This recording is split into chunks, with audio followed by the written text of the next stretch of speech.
What, you didn't see this coming? I've seen so many Guinness corned beef and cabbage videos lately, I figured let's really lean into the stereotype and inject a bunch of Jameson's Irish whiskey into my corned beef and see what happens. My inclination would have been to put the meat in the bottom, but I read a few slow cooker recipes that all said to put the veg in first and said nothing about making sure the meat was submerged. So that's what I did. All those veggies in the meat, the seasoning packet, and about 2.5 cups of low sodium beef stock, plus a little more Jameson's just for good measure. I added the residual juice from the bag off camera and then let it go on low while I went out and made some money. Got home about 5 hours later and my place smelled heavenly. But the meat scared me a little, so I briefly removed it and some of the veg and made it a little bit more submerged. I had some time to waste, so I poured myself a glass of the Jamesons on the rocks and played some Spider-Man 2 until it was time to add the cabbage. I crammed as much of that leafy stuff in as I could and then let it go for one final hour.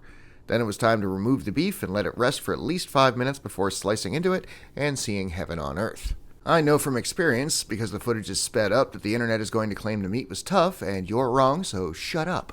Seriously, just look at that color. Anyway, so I added it back to the pot and let it sit on warm until I finished the Jamesons.